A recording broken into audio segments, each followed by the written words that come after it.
Congress versus आंबेडकरी चळवळ हे चित्र धोरणात्मक काँग्रेसचा आंबेडकरी चळवळीला नेहमीच विरोध राहिलेला आहे.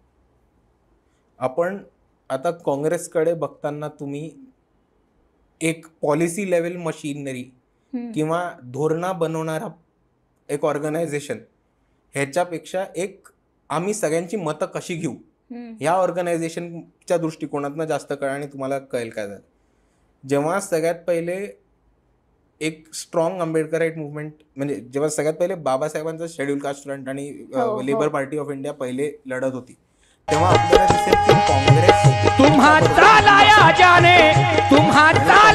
जाने स्वतःचे पाय दिले, हिंदू महासभेच्या मग त्या भीमरायाला सांगा तुम्ही काय दिले, त्या भीमरायाला सांगा तुम्ही काय दिले, त्या भीमरायाला सांगा तुम्ही काय दिले, त्या भीमरायाला सांगा तुम्ही काय दिले. बीजेपी कडे गेले.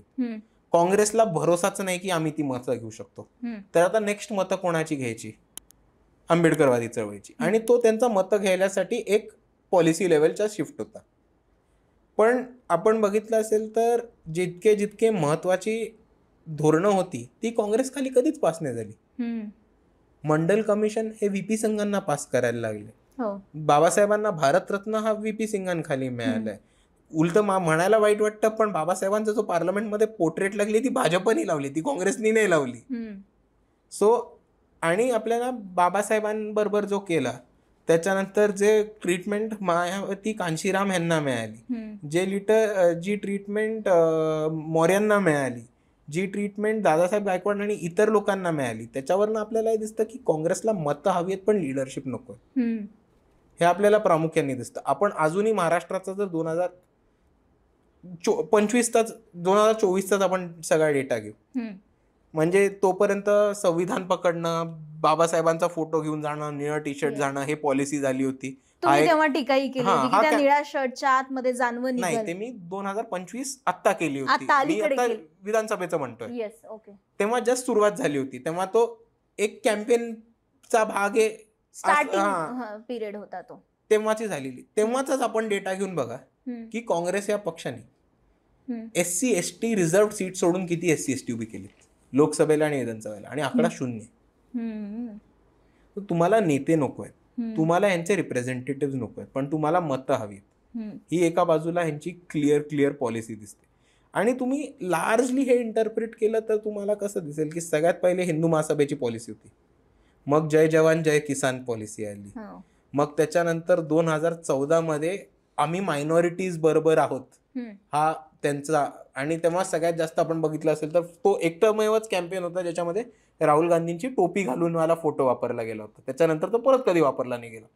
त्याच्यानंतर 2014 मध्ये जेव्हा त्यांना मोठा लॉस झाला तेव्हा त्यांना कळलं की ही मायनॉरिटीज बरोबर आहे वाली पॉलिसी चुकतीये. मायनॉरिटीज तर आपल्यालाच वोट देणार आहे, आपल्याला वोट हवे मेजॉरिटीचं. मग त्यांनी 2019 मध्ये सगळीकडे जाऊन काशीनाथला जाणं, मंदिरात जाणं, राहुल गांधींचा टेम्पल रन दौरा, मग ते काशीनाथच्या बाहेर जानवं दाखवणं मीडियाला, हा सगळा प्रकार तेव्हा झाला कारण तेव्हा त्यांना बीजेपीचा हिंदुत्व वोट काढायचं होतं. मग त्यांना नंतर कळलं की समोर मोदी आहेत ते भस्म रगडून उभे, तुम्ही हिंदू वोट तर त्यांच्याकडनं काढूच नाही शकत, तर काय करायचं? आंबेडकराईट वोट्सकडे शिफ्ट झाले. आणि पुढे जाऊन त्यांना कळलं की अजून एक कम्युनिटी आंबेडकराईट कम्युनिटीपेक्षा जास्त वोट्स आहेत, तर उद्या त्यांचा तिकडे शिफ्ट होईल. म्हणजे सपोज फॉर एक्झाम्पल उद्या जर असं त्यांना कळलं की धनगरांची लोकसंख्या ही खूप जास्त आहे, तर काँग्रेसचं अख्खं निळं ब्रँडिंग अख्खं पिवळं ब्रँडिंग होऊन जाईल. कारण एक आयडिओलॉजिकल बेस किंवा विचारधारा नाही.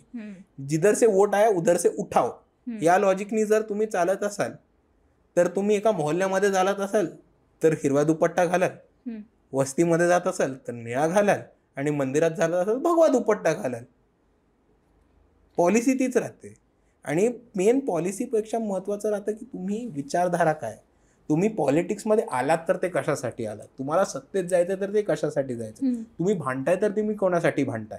आणि मेन म्हणजे एकदा सत्ता हातात आली किंवा एकदा पॉलिटिकल पॉवर आली की तुम्ही कुठल्या कुठल्या पॉलिसीज मार्फत किती लोकांच्या जीवनामध्ये पॉझिटिव्ह इम्पॅक्ट करू शकता, हे सर्वात महत्वाचं आहे माझ्यासाठी, जे आता काँग्रेसच्या सगळ्या धोरणामधनं मिसिंग दिसतं.